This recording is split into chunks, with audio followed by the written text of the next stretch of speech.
Sebelum menonton, jangan lupa like, subscribe, dan tekan tombol lonceng. Selamat menyaksikan. Pemerintah terus berupaya melakukan sejumlah relaksasi kebijakan agar ekonomi masyarakat dapat kembali berjalan. Salah satunya penerapan kebijakan bebas karantina yang akan diperluas hingga di seluruh wilayah Indonesia bagi pelaku perjalanan luar negeri.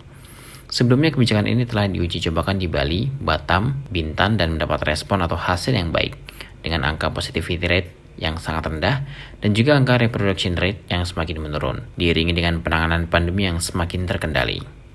Kendati demikian, Menparekraf mengingatkan bahwa proses testing dan tracing melalui aplikasi Peduli Lindungi harus kembali diperkuat sebagai upaya langkah surveillance atau pengawasan apabila terjadi kontak erat dengan pasien COVID-19, sebab penggunaan aplikasi tersebut menunjukkan tren penurunan.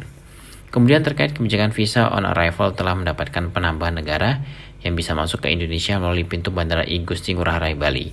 Semula visa on arrival hanya berlaku pada 23 negara, saat ini telah ditambah 19 negara, sehingga menjadi 42 negara.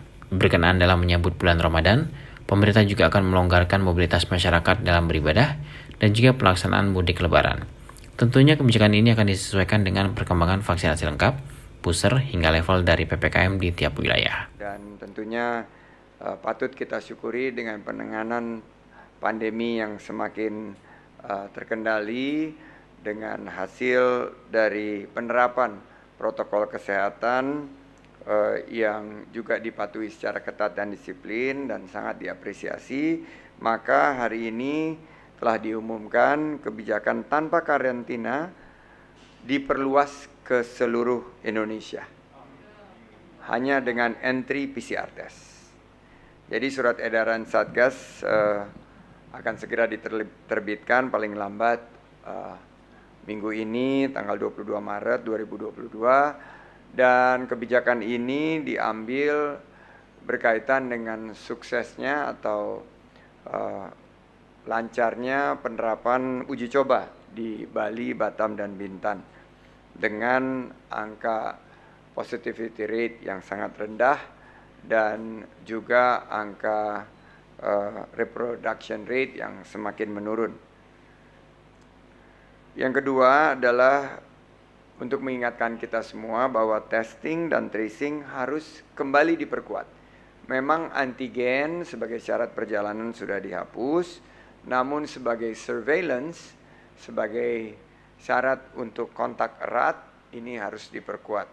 Dan penggunaan Peduli Lindungi yang beberapa minggu terakhir menunjukkan tren menurun, harus kembali diingatkan. Saya selalu berusaha secara ketat dan disiplin menerapkan